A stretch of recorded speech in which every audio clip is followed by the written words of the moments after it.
Hi everyone, my name is Emily. Today, I'm going to share a story that might shock many of you. This is a true story from my life, a story about betrayal, not just mine, but also from someone I once trusted dearly, my mother-in-law. When I found out that the man I was having an affair with was also involved with her, I couldn't believe it. Sit back, listen, and let me know, will you understand my side, or will you condemn me? I'm ready to face it all, because I know I have to live with the consequences of my actions. My name is Emily Harris, and for a long time, I believed I had it all. I was the woman who made it, at least, that's what everyone told me. I met Tom during my junior year of college at a coffee shop in Greenwich Village. It was one of those picture-perfect moments where I looked up from my laptop, and there he was, standing by the counter, ordering his usual black coffee. He had this air about him, confidence, but also a boyish charm. When our eyes met, I felt a spark, the kind you read about in romance novels. We started dating not long after that first meeting. Tom was a medical student back then, buried under textbooks and sleepless nights, but he always made time for me.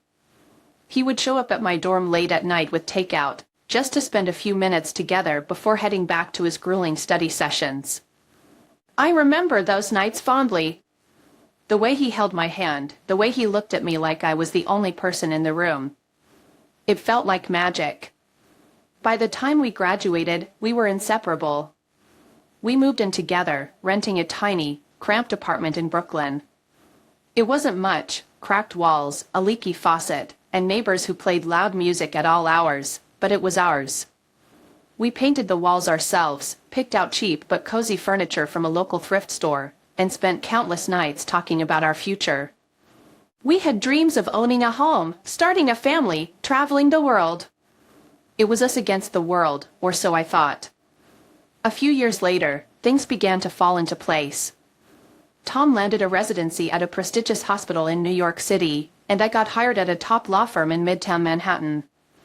We moved into a beautiful brownstone on the Upper East Side, a real step up from our humble beginnings. I remember the day we moved in like it was yesterday. Tom carried me over the threshold, even though we were already married for a few years by then. We laughed and joked about how this was the house where we'd raise our kids, grow old together. It felt like we were living the dream. And for a while, we were. We had two amazing kids, Jack and Olivia. Jack is our little adventurer, always curious, always asking questions. He's the kind of kid who can spend hours playing with Legos, building intricate castles and spaceships. Tom loves taking him to Central Park on weekends, teaching him about birds and plants, while I stay home with Olivia. Olivia is quieter, more sensitive. She loves books and art, often sitting by the window, drawing pictures of animals and flowers. I look at them sometimes and wonder how I got so lucky.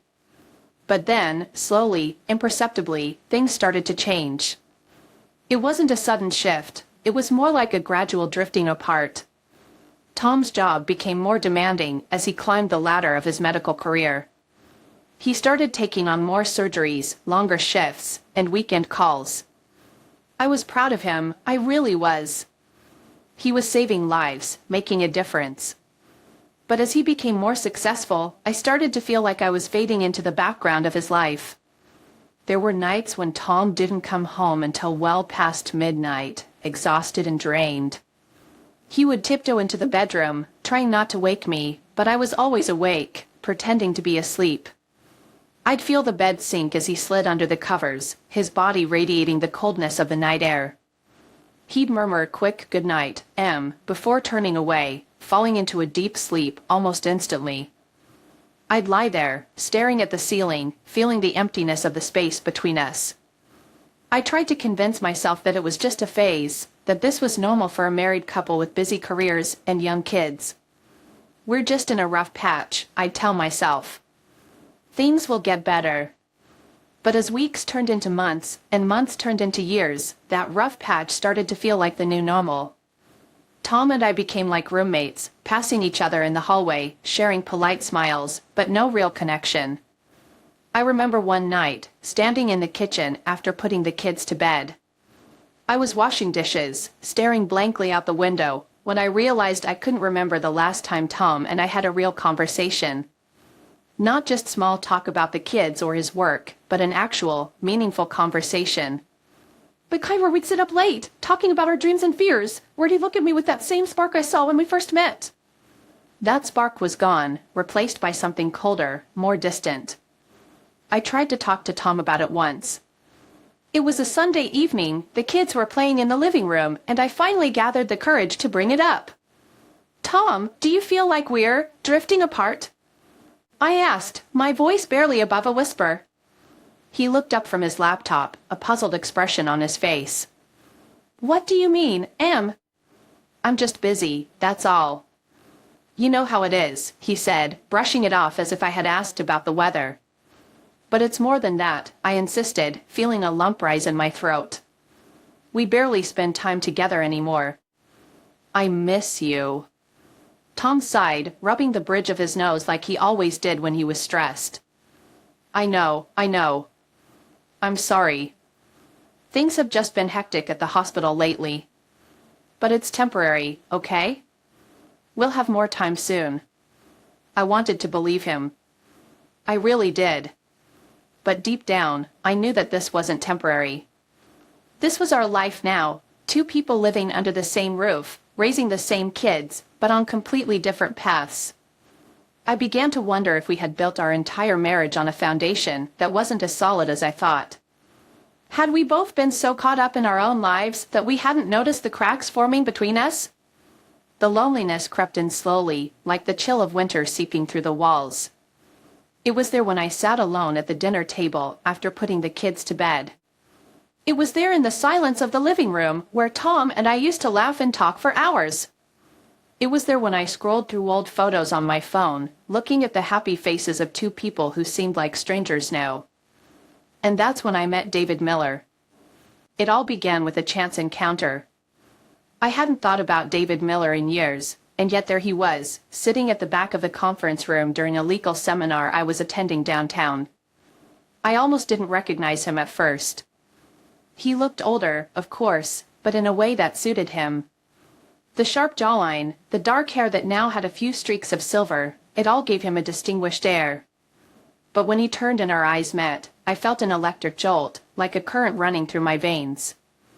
It was as if no time had passed at all. Emily, he said, a look of pleasant surprise on his face as he walked over. I can't believe it's you. David, I breathed, forcing a smile even though my heart was pounding. It's been forever. What are you doing here? I could ask you the same thing, he chuckled, his voice as smooth and confident as I remembered. He was a partner at another law firm now, one that occasionally collaborated with mine. We chatted for a few minutes about our careers, exchanging the usual pleasantries, but there was an undercurrent of something more. It wasn't just nostalgia, it was a connection, a spark that I hadn't felt in a long time. Before the seminar ended, David leaned in closer and whispered, we should catch up properly. How about dinner sometime? I hesitated for a split second. It felt like a bad idea. I knew it was a bad idea. But in that moment, I was so starved for attention, so desperate for the kind of connection I once had with Tom, that I found myself nodding. Sure, I said. Dinner sounds great. A week later, I found myself standing in front of a small, intimate restaurant in the West Village. It was the kind of place where the tables were set close together, the lighting dim and romantic. I had told Tom I was meeting an old friend for dinner, which wasn't technically a lie. But as I walked in and saw David waiting at the bar, his eyes lighting up when he saw me, I realized this wasn't just a casual dinner between friends. Emily, you look stunning, he said, standing up to greet me with a kiss on the cheek. It was a small gesture, but the warmth of his lips against my skin lingered longer than it should have. Thanks, David, I replied, feeling a flush of color rise to my cheeks. I couldn't remember the last time someone complimented me like that. Tom used to, back when we were first married, but now it felt like I was invisible to him. We were seated at a cozy corner table, and from the moment the waiter poured our wine, the conversation flowed effortlessly. We reminisced about college, laughing over old stories and the ridiculous things we used to do. I hadn't laughed like that in years, real, deep laughter that made me feel young again. Do you remember that road trip we took to Boston? David asked, grinning. Your car broke down in the middle of nowhere, and we had to hitchhike back to campus. Oh my God, yes! I said, covering my mouth as I laughed. We were stranded for hours, and you were trying so hard to look tough while holding up that cardboard sign. You mean I didn't look tough? He teased, raising an eyebrow.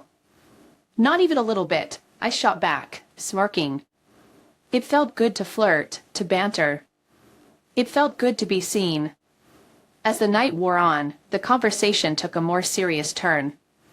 David asked me about my life now, my career, my kids. He seemed genuinely interested, really listening in a way that I hadn't experienced in a long time.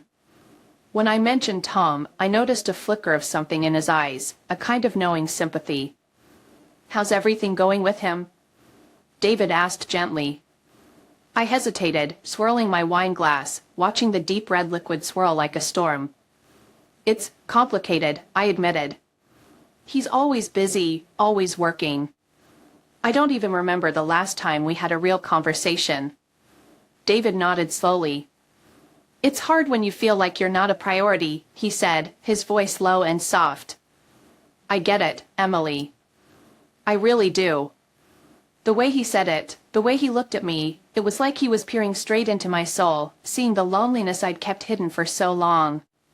And in that moment, I felt an overwhelming urge to confide in him, to let out all the frustrations and sadness I'd bottled up. I just feel so alone sometimes, I whispered, blinking back tears. Like I'm living with a stranger. David reached across the table and took my hand. His touch was warm, grounding. You're not alone, he said quietly. I'm here. I should have pulled my hand away. I should have remembered that this was dangerous territory, that I was married, that we were just two old friends catching up. But I didn't. Instead, I squeezed his hand, holding on like it was a lifeline. The night ended with a walk through the quiet, tree-lined streets of the village. We strolled side by side, talking softly as the city buzzed around us. It felt like we were in our own little bubble, removed from the chaos of real life. I didn't want the night to end. As we reached my car, I turned to say goodbye, but before I could speak, David took a step closer. He was so close I could feel the warmth of his breath against my cheek. Emily, he murmured, his voice husky. I've missed you. I've missed you too, I said, barely above a whisper. My heart was pounding so loudly, I was sure he could hear it. Then, before I could think, before I could remind myself of all the reasons why this was a bad idea, his lips were on mine. It was soft at first, tentative, as if he was giving me a chance to pull away. But I didn't. I leaned in, deepening the kiss, feeling a rush of emotions I hadn't felt in years, desire, longing, need. When we finally pulled apart, I was breathless, stunned by what had just happened. David, we can't, I managed to say, shaking my head. I know, he replied, his voice rough with emotion. But tell me you didn't feel something too. I couldn't say it. I couldn't deny it. So I just looked at him, letting my silence speak for itself. After that night, there was no turning back. What started as innocent texts, thinking of you, or I had a great time last night, quickly escalated. We met for lunch, then for drinks, then for stolen moments in the back of his car. Each time, I told myself it would be the last. Each time, I believed it, until I was back in his arms again, craving the way he made me feel. It wasn't just physical, though the sex was passionate and intense in a way I hadn't experienced in years. It was the emotional connection, the feeling of being truly seen and understood. With David, I didn't have to pretend. I could be myself, raw, vulnerable, flawed. And he loved me for it. But as our affair deepened, so did the guilt. Every time I kissed David, every time I held him close, a small voice in the back of my mind reminded me that I was betraying Tom. I pushed that voice down, buried it under layers of rationalization and denial. I told myself that I deserved this, that I needed this, that Tom was the one who had pushed me away. Deep down, I knew it was all a lie. After that night, I knew I had crossed a line. I knew what I had done was unforgivable, but the emotions were too intense, too real to stop. Just a few days later, I got a simple text message from David. "I can't stop thinking about you." I stared at my phone, feeling a mix of excitement and fear. Part of me wanted to delete the message immediately, pretend like nothing happened. But another part of me, the part one was trying so hard to ignore, felt elated, thrilled. When was the last time someone told me they couldn't stop thinking about me? When was the last time I felt like I was the center of someone's world? Finally, I typed back, "I can't stop thinking about you either." Our meetings became more frequent after that. At first, it was just casual lunches, a brief touch of the hand under the table, fleeting moments that felt forbidden, but oh so right. I felt butterflies every time I met David, my heart racing every time his name popped up on my phone. It was a feeling I hadn't experienced in years, a mix of anticipation, desire, and a hint of danger. One Friday afternoon, I told Tom I had to work late. He barely looked up from his laptop. "I'll pick up the kids," he said absently, still focused on his emails. I forced a smile, guilt gnawing at the edges of my conscience, but I pushed it aside. I was tired of always doing the right thing. I met David at a small hotel in Midtown. It was the first time we were truly alone together. When the door closed behind us, I felt like the rest of the world faded away. I fell into David's arms, feeling his breath warm against my neck, and for the first time in years, I felt alive. It was like I was rediscovering a part of myself that had been buried under years of routine and responsibility. David cupped my face in his hands, looking into my eyes. "I've waited so long for this moment," he whispered. I didn't respond. I didn't want to ruin the moment with words. I closed my eyes and let myself be swept away, forgetting everything outside that room, Tom, the kids, the overwhelming guilt. After that day, our meetings became more frequent. David made me feel special in a way I hadn't felt in a long time. He took me out to dinner at hidden, cozy restaurants, walked with me along the river at night, and sometimes we'd just sit on a park bench, holding hands in silence. It was like we were living in a world of our own, separate from the reality we both knew we were avoiding. But every time I went home, the guilt came crashing back. I'd look at Tom, see him working hard or playing with the kids, and I'd ask myself what kind of person I had become. I was betraying him, the man I had built a life with, the father of my children. I should have felt remorseful, devastated even. But what scared me the most was that I couldn't stop. Every time I promised myself it would be the last time, I found myself back in David's arms, craving the way he made me feel. One evening, I met David at a dimly lit bar in Soho. The atmosphere was intimate, the lighting soft and golden. We sat close together, sharing a cocktail, his eyes never leaving mine. "Emily, there's something I need to ask you," David said, his voice low and serious. "Have you thought about our future?" His question caught me off guard. The future? I hadn't thought that far ahead. I was so focused on the present, on the rush of emotions we felt together, that I hadn't considered what came next. I looked down at the drink in my hand, the liquid swirling like a storm. "I don't know, David," I whispered. "What we're doing, it's wrong. I don't know if I can walk away from everything I have and start over." David reached out, taking my hand in his. His gaze was intense, sincere. "I'm not trying to pressure you. I just want you to know that I love you. And if you're ready, I'll be here. We don't have to hide anymore." My heart clenched at his words. When was the last time anyone said they loved me like that? I could feel the sincerity in David's voice, the depth of his feelings for me. But at the same time, I felt an invisible barrier between us. I couldn't just leave Tom. I couldn't destroy my children's lives. But I also couldn't deny the love I felt for David. The following months were a whirlwind of secret rendezvous, hidden kisses, and moments stolen in the shadows. Every time I was with David, I felt like I was living a different life, a life where I was the version of myself I wanted to be. But then I'd go home and feel like an imposter in my own life. There were nights I stood in front of the mirror, staring at my reflection, wondering who this woman was. I used to be a devoted wife, a caring mother. Now, I was a cheater, a liar, living a double life built on deception. One morning, as I was making breakfast for the kids, Tom walked into the kitchen and smiled at me. "You seem happier lately," he said casually, pouring himself a cup of coffee. I froze, the spatula clutched in my hand. Had Tom noticed something? My heart raced as I tried to keep my expression neutral. "Yeah, I guess I've just been feeling better," I lied. Tom nodded, turning back to his coffee. "I'm glad you're feeling good," he said, but there was a strange undertone to his voice, a subtle note of doubt that I couldn't ignore. It felt like an undercurrent, a wave building beneath the surface. And I knew, sooner or later, it was going to crash, sweeping everything away with it. A week had passed since my last meeting with David, and something didn't feel right. He had been distant, sending fewer texts, and when we did speak, the conversations were shorter, more detached.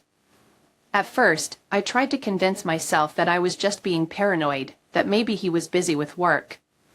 But deep down, I knew something was off. Everything came crashing down on a sunny Sunday afternoon. It was one of those perfect days. Tom had taken the kids to the park, giving me a rare moment of quiet.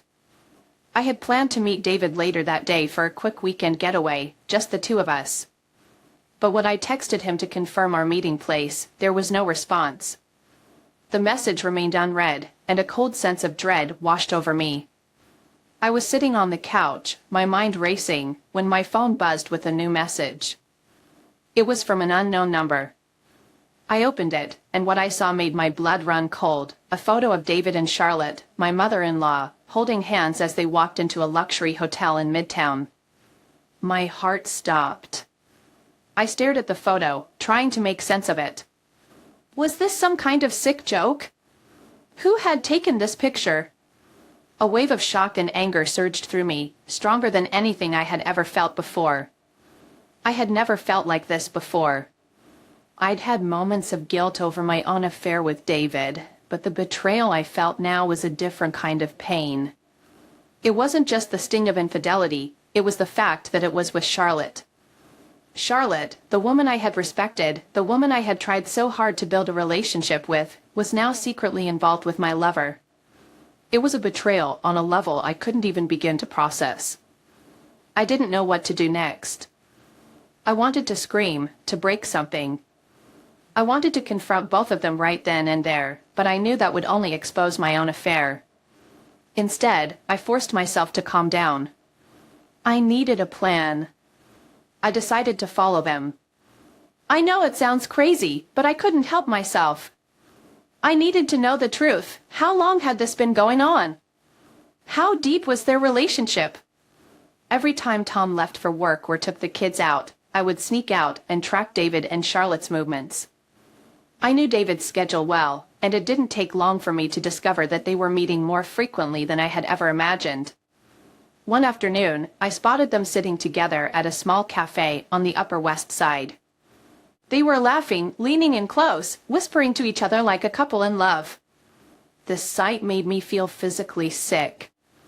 I pulled out my phone and discreetly snapped a few photos. Then, I followed them as they walked down the street and into a nearby hotel. This time, I recorded a video as they entered the lobby together, laughing as if they didn't have a care in the world. I went home that night, my heart heavy with bitterness and anger. I sat down on the couch, looking through the photos and video I had taken.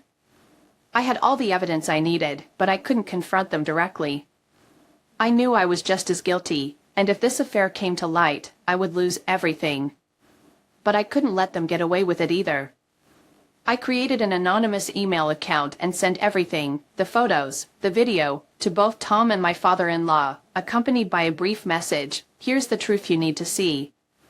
Tom discovered the anonymous email on a Tuesday evening, right after he returned home from a long shift at the hospital. I was in the kitchen, preparing dinner for the kids, when I heard him gasp from his office. At first, I didn't pay much attention, but then his voice rang out, filled with disbelief. Emily! Come here, right now, he shouted. I dried my hands on a towel, forcing myself to stay calm as I walked into the office. Tom was sitting at his desk, pale as a ghost, his eyes wide with shock. In front of him was his laptop, displaying the photos and video I had sent anonymously, the proof of the affair between his mother, Charlotte, and David. What is this? Tom asked, his hands shaking as he pointed at the screen. This is my mother, and David? I feigned shock, covering my mouth with my hand as if I couldn't believe what I was seeing. Oh my God, Tom, this can't be real. But it is, Tom said, his voice breaking. I can't believe this. It's my mother, and an old friend of ours.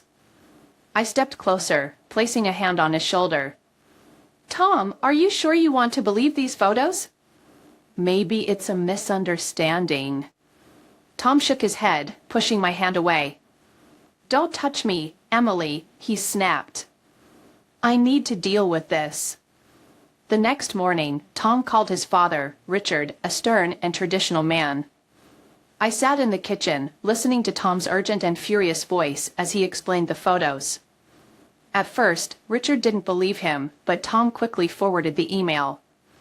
I could feel the heavy silence from the other end of the call as Richard opened the images.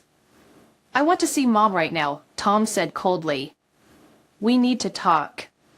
Charlotte arrived at our house that afternoon, her face pale and drawn.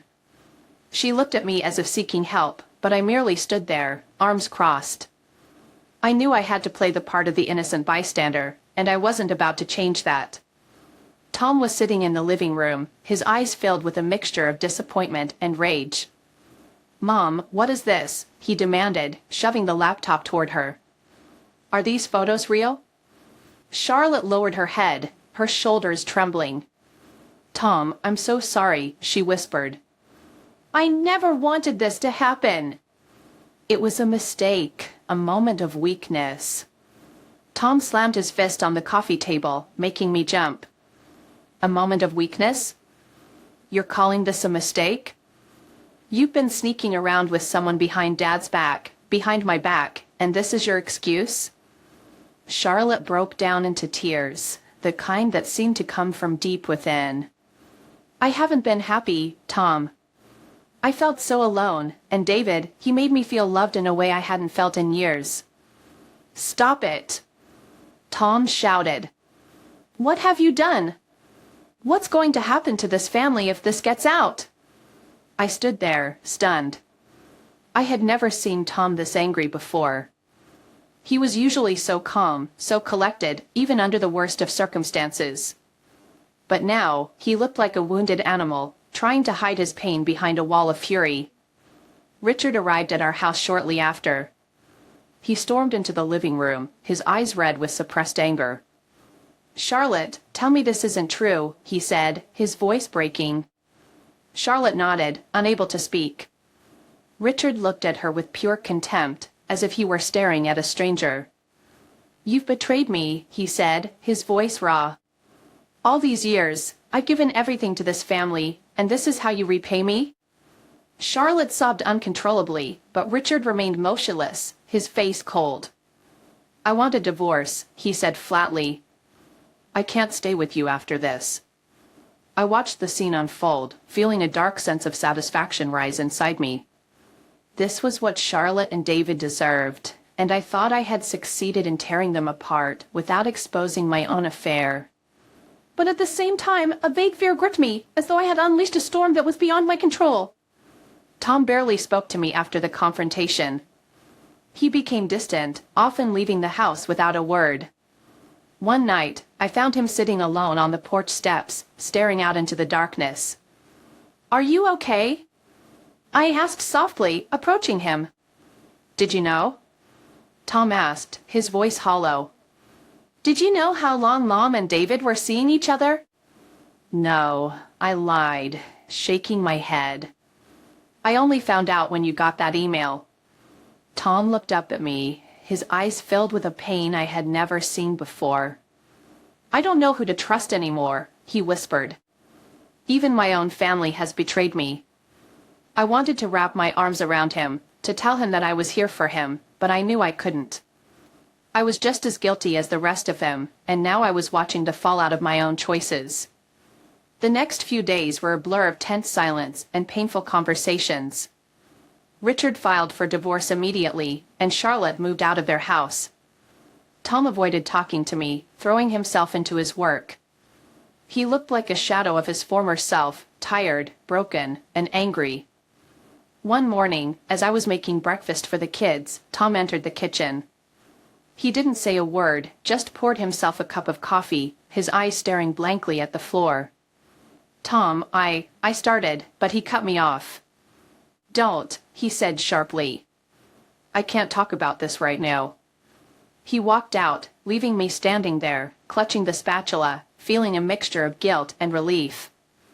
I had successfully diverted the spotlight away from my own affair, but at what cost? I could sense the cracks forming in our marriage, the fragile foundation starting to crumble under the weight of my lies. I thought I had won, that I had managed to control the narrative. But I could feel it, the calm before the storm. The truth had a way of surfacing, no matter how deeply it was buried. And I knew that when it finally did, there would be no hiding from the consequences. After the explosive confrontation between Tom and Charlotte, our family seemed to fall into a state of disarray that no one was prepared to handle. Charlotte moved in with a friend to avoid Richard's wrath, while Tom had become a different person, cold, withdrawn, and emotionally distant. He barely looked at me, and the silence between us was heavier than ever.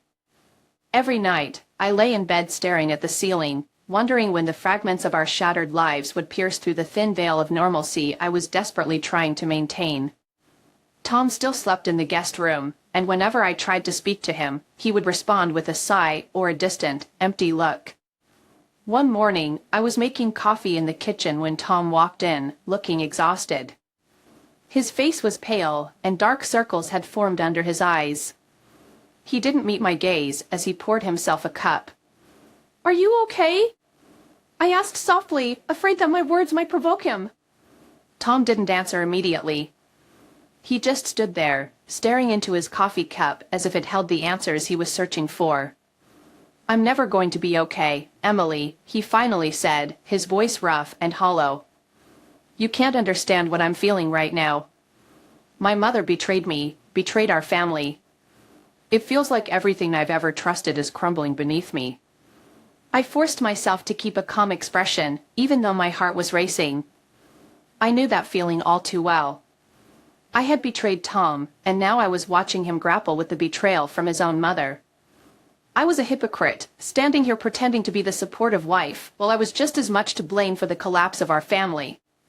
"You'll get through this," I said quietly, trying to sound reassuring. "I'll be here for you, Tom." Tom let out a bitter laugh, the sound devoid of any real humor. "That's easy for you to say, Emily," he replied. "But how can I trust anyone when even my own family turns against me?" The following days were filled with a stifling silence. Tom buried himself in his work, avoiding home whenever possible. I tried to keep things normal for the kids, making their favorite meals, playing games with them, but I could feel the tension seeping into every corner of the house. Jack and Olivia began asking why their father seemed so sad and why their grandmother hadn't visited in a while. I brushed off their questions with vague reassurances that everything would be okay. One afternoon, as I was preparing dinner, Tom walked into the kitchen, his eyes red and swollen as if he'd been crying. "I just spoke to Dad," he said, his voice thick with emotion. "He signed the divorce papers. It's official. They're ending their marriage." I froze, trying to hide the conflicting emotions inside me. I had been expecting this, but now that it was happening, I felt an unexpected wave of sadness. "I'm so sorry, Tom," I whispered. "I know this is hard for you." Tom looked at me with an icy stare, his expression unreadable. "I don't need your pity, Emily," he said sharply. "I just need to know that from now on, I can't trust anyone." I began to sense that Tom's pain wasn't just about his mother's betrayal. There were moments when he looked at me with an intensity that made me feel exposed, as if he were searching for a hidden truth. He didn't say it out loud, but I could feel the seeds of doubt taking root in his mind. One night, after I had turned off the lights and was getting ready for bed, Tom stepped into the bedroom. He lingered in the doorway, staring at me with a strange, almost probing look in his eyes. "Emily," he said, his voice rough, almost hoarse. "Have you ever hidden anything from me?" My heart skipped a beat, and for a split second, I felt like I couldn't breathe. "No, Tom," I lied, keeping my voice steady. "I haven't hidden anything from you." He smiled, but it was a bitter, cynical smile. "Good," he said, then turned and walked out of the room, leaving me alone in the dark with a knot of fear tightening in my chest. The next morning, I made a decision. I needed to end things with David once and for all. The risk was too great now. Tom's suspicions were growing, and I couldn't afford to keep the affair going. I sent David a brief text message. "We need to stop. It's over." I waited anxiously for a response, but there was none. The silence made me even more nervous, but I couldn't bring myself to call him. I knew I needed to put as much distance as possible between us and hope that things would calm down before they erupted. The following days were tense and unbearable. I lived in a constant state of anxiety, watching Tom's every move, fearing the moment when he might confront me with the truth I had tried so hard to bury. The silence between us became suffocating, a palpable pressure building up like a tidal wave gathering strength. I told myself that if I was careful enough, I could navigate through this storm and come out on the other side unscathed. But deep down, I knew that my time was running out. It seemed like everything had calmed down, but in reality, it was only the deceptive calm before the storm. Lately, Tom had changed.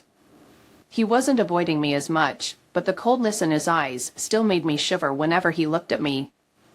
I knew he was watching me, searching for something he wasn't ready to speak about.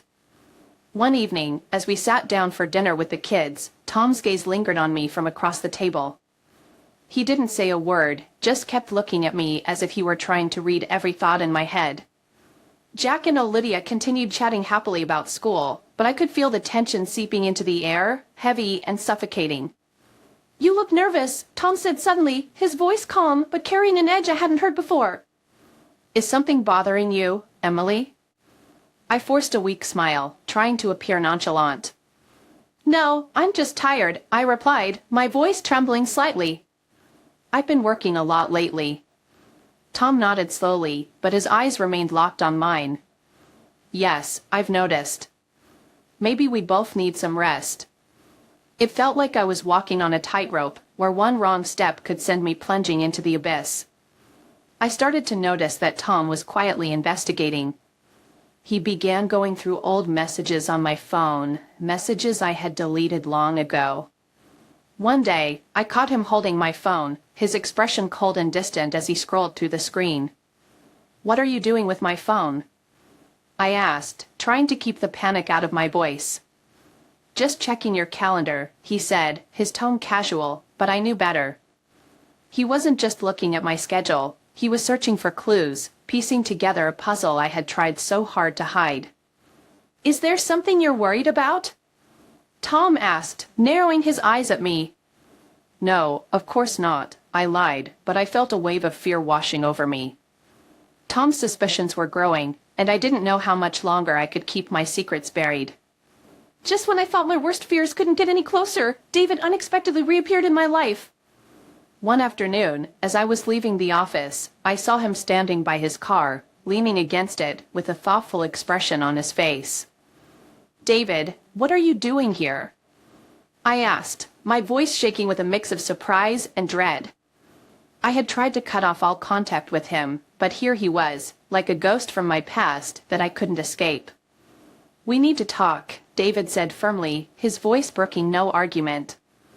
"You can't just send a text and disappear like that. This isn't over, Emily." I glanced around nervously, terrified that someone might see us. "David, you shouldn't be here," I whispered urgently. "Tom is already suspicious. He could find out any minute." "So what's your plan?" David asked, his eyes piercing through me. "Keep lying and hope that it all magically goes away?" I turned away, unable to meet his gaze. I didn't have an answer. I knew I was in the wrong, that I couldn't keep hiding the truth forever. But the thought of confessing everything to Tom was unbearable. "I just need more time," I pleaded quietly. "Please, just a little more time." David sighed, a look of disappointment washing over his face. "You know I love you, Emily," he said softly. "But I can't wait forever." He stepped closer, placing a hand on my shoulder. The touch was familiar, reigniting feelings I had tried to bury.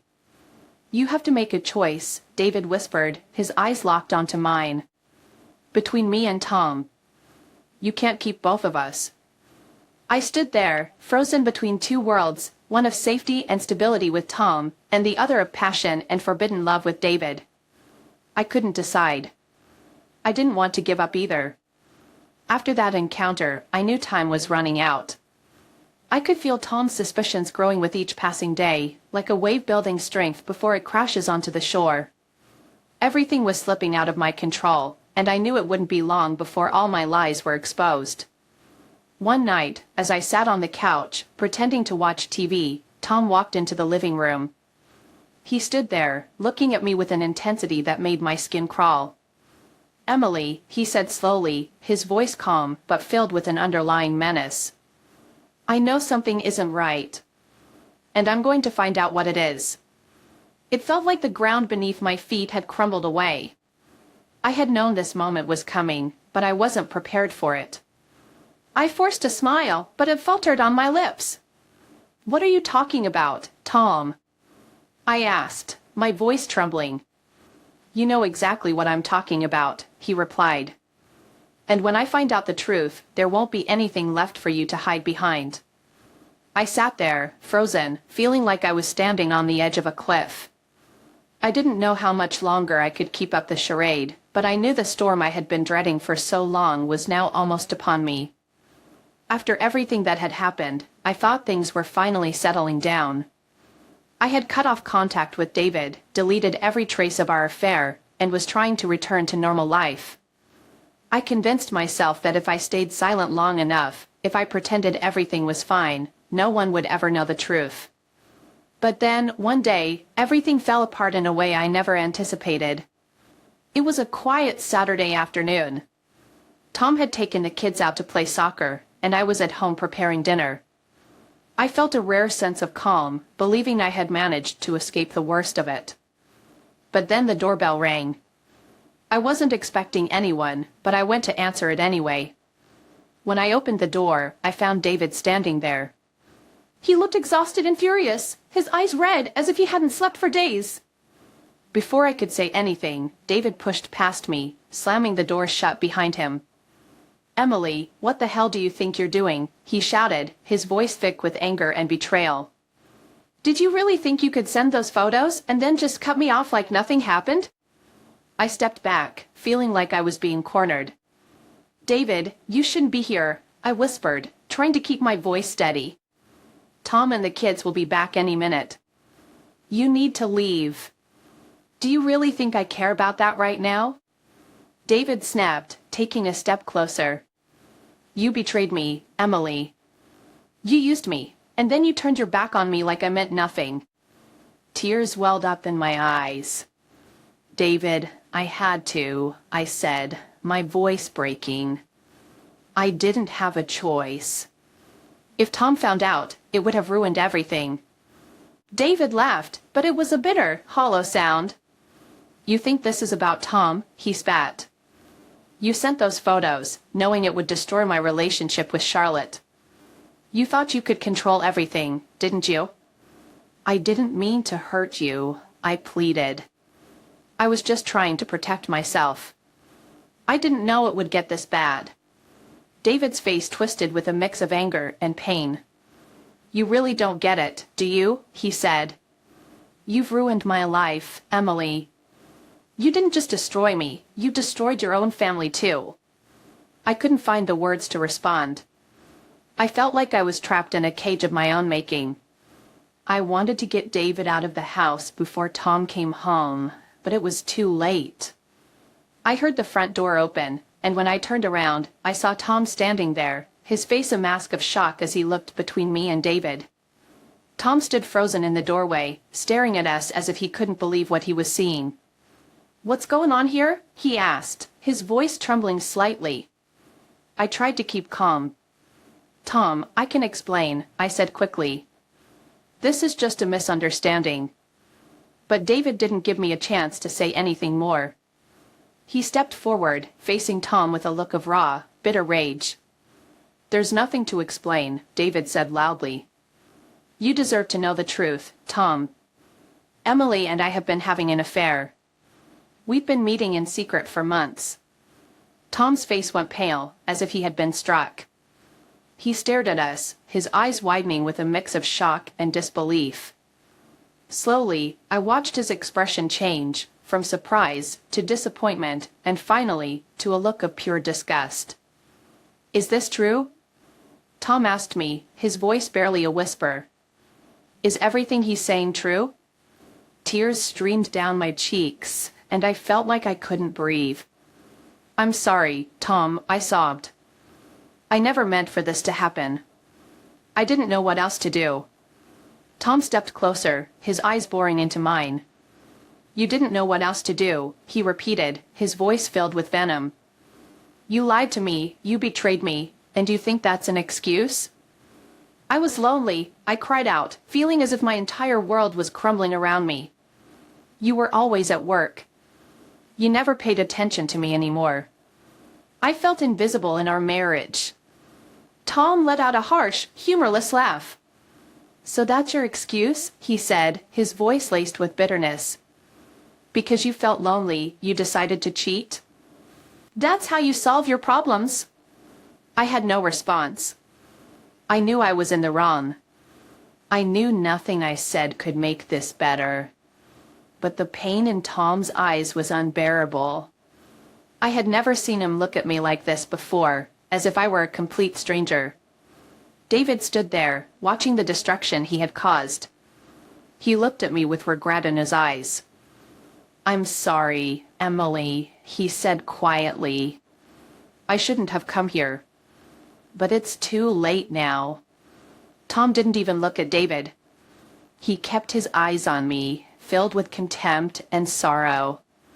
"You didn't just betray me," he said, his voice breaking. "You destroyed our entire family." He turned and walked out of the room, slamming the door behind him, leaving me standing there with David in stunned silence. I had nothing left to say. I couldn't explain it away, couldn't take back what I had done. I looked at David, but he just shook his head, turning to leave without another word. I stood alone in the living room, feeling like the walls were closing in on me. I knew in that moment that I had lost everything. I had destroyed my marriage, my family, and any chance of happiness I once had.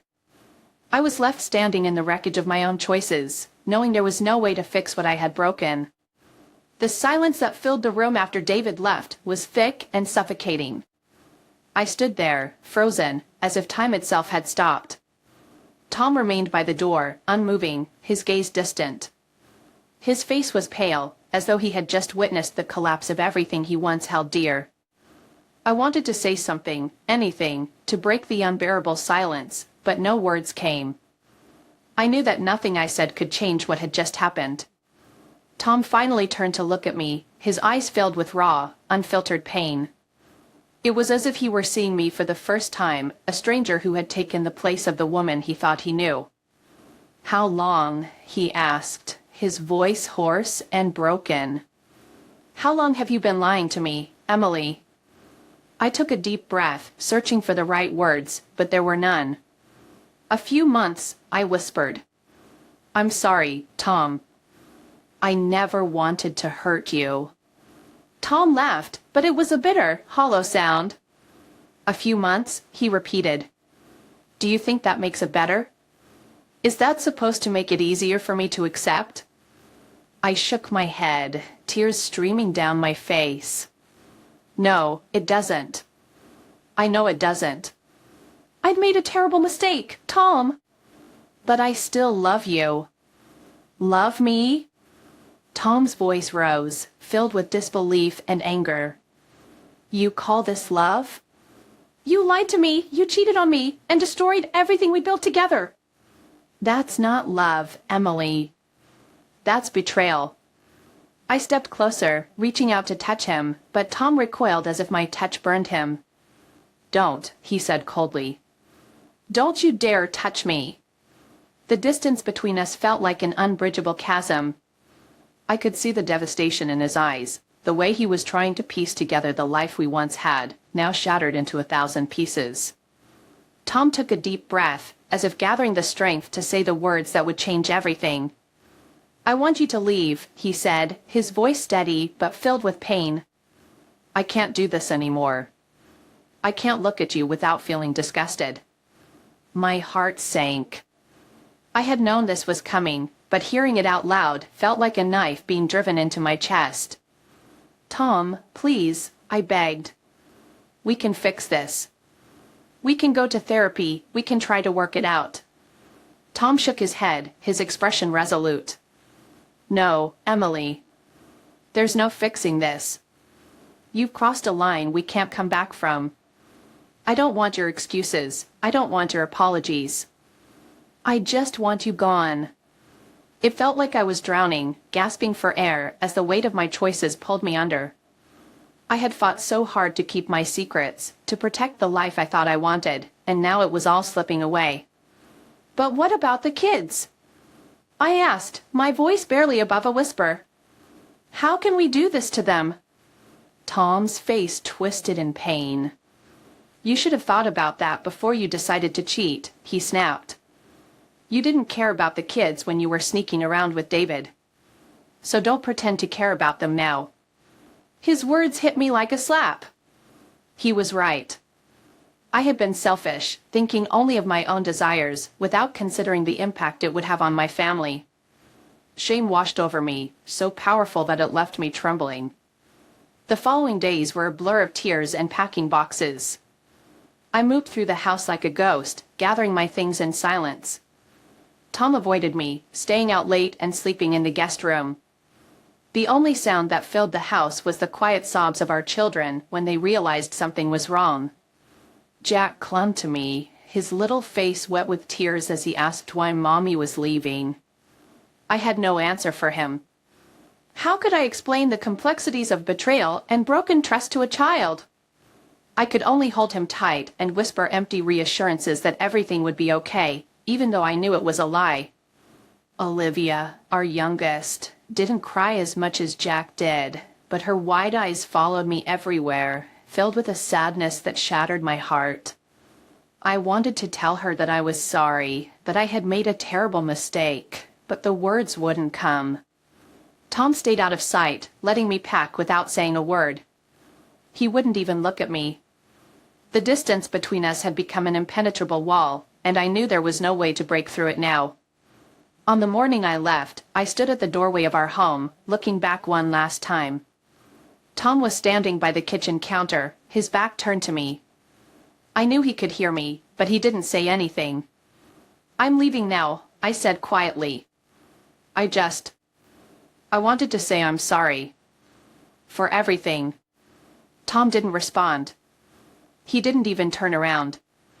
I waited for a moment, hoping he might say something, anything. But the silence was deafening. I hope you find happiness again, I whispered, my voice breaking. I know I don't deserve it, but I'm sorry. With that, I walked out the door, closing it softly behind me. It felt like the end of an era, the final chapter of a story that had once been filled with so much love and hope. As I drove away, I felt a hollow ache in my chest. I had lost everything, my husband, my family, my home. I had destroyed it all with my own hands. And now, all I had left were the memories of what could have been and the empty road ahead. After leaving the house I once called home, I felt like I was drifting aimlessly, lost in a sea of overwhelming emotions. I had no idea where to go or how to start over. I left New York with nothing but a heavy sense of regret and a deep, aching emptiness that I couldn't escape. I drove west, heading toward Los Angeles, a place where I hoped I could begin again, far away from the memories that haunted me. But with every mile that passed, the loneliness only grew stronger. I had convinced myself that I could rebuild my life, that I could find a fresh start. But as I sat behind the wheel, I felt like I was merely running away. I couldn't stop thinking about Tom, about the look in his eyes when he saw the truth. It wasn't the look of a loving husband anymore, it was the look of a man deeply betrayed. I knew I would never forget that look. It would haunt me forever. When I arrived in Los Angeles, I rented a small apartment on the outskirts of the city. It was a simple place, nothing special, but it suited me, a blank canvas, free of the shadows of my past. I tried to find a new job and restart my career, but everything felt harder than I had imagined. Each morning, I would look at myself in the mirror and see a stranger staring back at me. I was no longer the confident, energetic Emily I once knew. Instead, I saw a woman who was tired, with dark circles under her eyes from countless sleepless nights, haunted by guilt and remorse. The nights in Los Angeles were longer and colder than I had anticipated. I had no friends here, no one to talk to. I often found myself sitting alone on the balcony, gazing out at the city lights, wondering if Tom was happier without me. Had he managed to move on? Was he able to forget the pain I had caused him, or was he struggling with the same memories that haunted me? I missed the sound of our children's laughter filling the house. I missed the warmth of Tom's embrace when he came home after a long day at work. Those memories now felt like shards of broken glass, cutting into my heart every time I thought about them. One night, in a moment of drunken despair, I sat down at the table and wrote a letter to Tom. I knew he would never read it, but I needed to write it, to pour out everything I had been holding inside. Tom, I don't know where to begin. I've spent so much time thinking about everything that happened, and I know that no apology could ever be enough to heal the hurt I've caused you. I betrayed you, and I know I don't deserve your forgiveness. But I still want you to know that I am sorry. I regret not cherishing what we had. I regret letting myself be swept away by fleeting emotions, without considering the consequences. I lost the man I loved, the one I thought I'd spend the rest of my life with. I hope that someday you'll find happiness. And I hope that, in some small way, you might be able to forgive me. I know I don't deserve it, but I want you to know that I will always remember you. Emily. I folded the letter, but I never sent it. I knew that Tom had already moved on, that he would never want to hear from me again. But writing it down brought me a small sense of relief, as if I had released a bit of the burden weighing on my heart. Despite my efforts to start over, life in Los Angeles didn't bring the happiness I had hoped for. I found a new job and settled into my new apartment, but there was an emptiness that I couldn't escape. I often took long walks along the beach in the evenings, watching the waves crash against the shore, feeling like they were reminding me of the past I couldn't return to. I had once believed that I could find happiness somewhere else, that a new place could offer a fresh start. But the reality was far different. I realized that happiness isn't something you can find in a new location. It's something you have to build from within. And I had lost that ability when I allowed fleeting desires to destroy everything I had once held dear.